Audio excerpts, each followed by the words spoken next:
Greetings and salutations, my good friends. This is, of course, Light Liger here, the one and only, and today we're going to be having a bit different style of a video. But before we jump into that, I want to thank all my subscribers across all the platforms: DTube, 3Speak, also on BitChute, Library, and also my dearest YouTubers, because now we have reached over 6,000 subscribers on YouTube, and I have now set a personal goal to meet 10k by the end of the year. And I've been making around 1,000 subs per month, so it's not too impossible to meet that goal. I just have to work a lot harder and make more higher quality videos. And that's what I'm going to be hopefully doing in the next 3 months. But let's talk about the topic in question, which is the US election, which takes place in November 3rd. But let's start with disclaimers. Number one, I'm not American, and I don't have the American passport. I'm not able to vote on this election. Secondly, this video will be only about tax policies and mostly about what they're going to be doing with economy and, more importantly, about crypto. We're going to be speculating which person is going to be best for cryptocurrencies. And there are a lot of people who vote based on single thing. Is this person for abortion or not? And etc. So people have a lot of these, one thing that only matters. And there's going to be a lot of people who only care about crypto, okay, in US. That's probably a few people, not too many, but there's going to be people who care about that. And that's why this video is important for them. And obviously we can look about all of these interesting statistics. And there's obviously betting, which we're going to be talking about a bit later on in this video. And I also do want to say that I'm planning to stream the actual election night on November 3rd. We're going to have fun, memes, giveaways, NFT raffles, pack openings. You know, politics can be very stressful for many people, and I'm just trying to have a very relaxing atmosphere. People can hang out, win some prizes, and just enjoy the memes. But let's get started. So first of all, we have, last disclaimer, I'm not endorsing any of the websites featured on this video, and it is very important to understand that there are a lot of players on all sides who are doing fake information, and it's really hard to get like unbiased information about elections in general. So I don't really believe the pundits, the media, really anyone. It's really hard to say who's going to be winning at the moment. And so let's get started with the current horizon. So right now it looks like Biden, according to media, according to the pollings, which are not always accurate, Biden would be winning on a lot of these major key states, and anything can obviously happen. Today, later, like in 4 hours, the first debate will happen, and I will be very excited to see. I think that can, skyrocket the numbers into one side or the other. We're going to be seeing what's happening. But let's get started. So all the people listed in this video are going to be happening on the order from worst to best, okay? And there's 5 candidates included in this video. And here's a good study we should look at first, is that when in 20 of the 23 elections, the incumbent party has been re-elected when the SP and 500 were positive. So I believe what this is trying to say is that when the market is doing good, re-elections happen. Another statistic, which I counted myself, is that out of 30 presidents who run for re-election, 21 won. So that means 70% chance on winning again. Okay, that is pretty high. And that is, by the way, applying to many countries across the world. People don't want things to change all the time. People are resistant to change in a lot of, it doesn't matter which party it is or which people. Some types of change people are very resistant to do. So Trump has a bit of an edge there, okay? But because the economy is not doing that well, this could also play into his bad favors. And I'm going to link this article down below. I think it's very interesting. A look at the statistics and the recessions, what happened when and where, and you can see the Democratic, Republican Congress, split Congress. These are interesting statistics. I don't know as I use it today as a source, but now we're going to be jumping into the candidates. And first of all, we have Hawkins. And he is the worst person for cryptocurrency. And by the way, this was the only person out of the ones that I basically only contacted 2 people for their policies. And actually the Hawkins representative did get back to me. like week later, okay? And he's actually still hasn't gotten back to me on what is Huawei's response to cryptocurrencies. And so there's that, okay? But at least they replied even though they didn't have any policies. So let's look at from his own page. This is their own website on the tax justice. And these are not really specific numbers, obviously, which is something you should probably talk about. I mean, they probably might have mentioned it somewhere, but one of the things that are kind of worried about for me is that Hawkins, and this is an European perspective, to me, Hawkins seems a lot more of a socialist than a Greens Party advocate. I mean, they are pro marijuana, but that's not even in my country's Green Party's, main mission. Like, they're more about animal rights and a lot about like banning cars and gasoline or gasoline tax and all this crazy stuff. But I guess, American politics is very different from European ones. But yes, so in my opinion, I would see him as more of a socialist. And he has this thing called financial transactions tax. And that could be interpreted as taxing when people are changing stocks, ETFs, or crypto. So that's something that is very bearish for me. And a lot of progressive wealth tax, estate tax, personal and income taxes on business also. So land value tax, a lot of taxes. And that's not going to be good for crypto. That's like given. And I think for this reason, Hawkins is the worst person to vote for based on his tax policies. Next up, we have Mr. Biden. And I have to say that between Biden and Trump, the gap is not too big, okay? Some people, okay, like I really wasn't able to find like, a concrete consensus from the Wall Street, from the economy, markets, who is going to be Biden or Trump, which is going to be better for the markets. But what we can do look is the tax policies of Biden. This is by taxfoundation.org. They sadly didn't have a similar type of a breakdown of the policies for Trump. There's a page for him as well, but it's not the same really. And he wants to increase the corporate tax. That is going to be leading companies leaving out of America. And there is basically a summary here of the percentages. Capital stock would see this must decrease. Full-time equivalent jobs would see, is this 500K? Yeah, it must be. It can't be 500 million.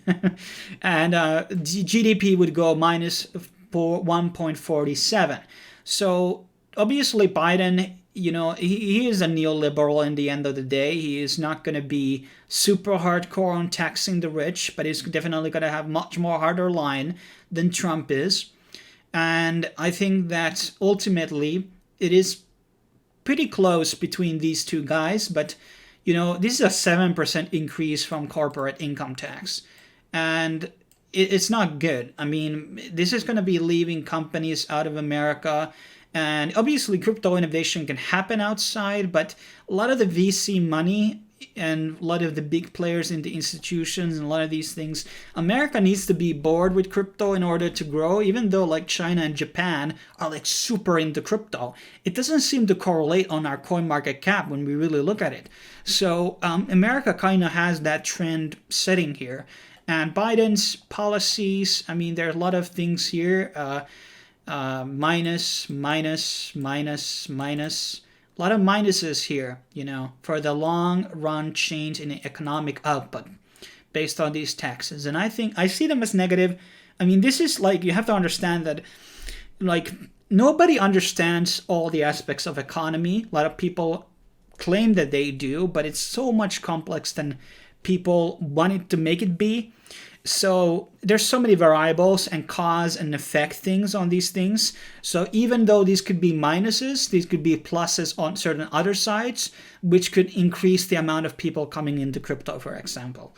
So, and there's other things here. This one looks a lot more positive. And this is like a long list of the things that they're trying to do, but it doesn't seem like super bullish, that's for sure. So Trump, he is what it is, and the taxation would be harder under Biden, so he's the second worst in this list. Next up, we have Trump, and Trump obviously is not a fan of Bitcoin. He's not a fan of cryptocurrencies. He loves fiat. He loves those scammy bankers, all of that shit. And he doesn't like Libra. And look, guys, I obviously made a video about Libra, and I'm not a big fan of it.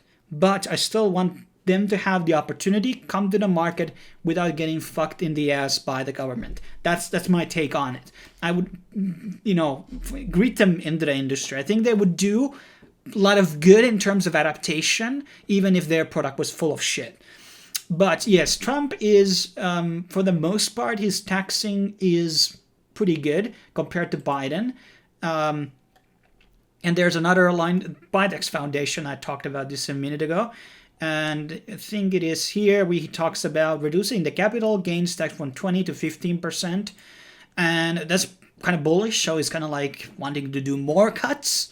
And that's good. But his stances on crypto is still not good. So he is not definitely the best candidate on this list. And now we get into the actual top 2 candidate. And the second best candidate on this list is Jo Jorgensen. She is the Libertarian Party nominee. She also ran for vice president for the Libertarian Party in '96. And let's look at her tax policies, and she doesn't really have any stance in crypto specifically. I tried to email her team, sadly didn't hear anything back. I really wanted to hear her opinion about this, but she does have a very libertarian part of policies, and here she talks about eliminating the federal income tax. And she wants to minimize the government, minimize the taxes. She doesn't have like specific policies that she would be listed here on her website. But everything about her speeches is that she wants to reduce the government, apparently doesn't want to tackle the military industry complex, even though it's like a massive drain sink for US, in my opinion. But nonetheless, her policies, probably taxation-wise, are going to be super lower for Trump, especially because, as I said, she would not want a federal income tax. I would automatically also assume that she would be pro-cryptocurrency because it's kind of like part of the free market avenue that she is running on. So in my opinion, Joe right now is the second best candidate for crypto president as of right now. And who is the number one candidate? That is obviously Brock Pierce, who is obviously known very much in the EOS community. You might also remember him from the Mighty Ducks films and other films that he has been in, and he is still running. At some point he said he was not. He's running as an independent, and obviously we know him as being a billionaire, a crypto billionaire. Bitcoin, to my understanding, was the only factor that made him a billionaire. And he has a lot of money. He has spent $4 million on his campaign so far.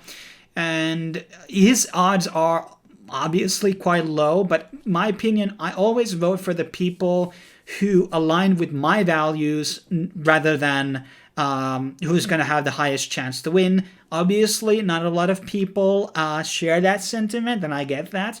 But Brock Pierce is obviously very pro-crypto and would obviously have very anti-fiat things, anti-bank things, and would push for policies that would be overall great for crypto.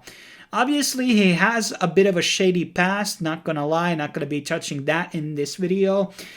Because it's not what it's about. But this is kind of like my breakdown on the actual candidates on this list. You can search them and do your own research, fill in the data that I maybe missed.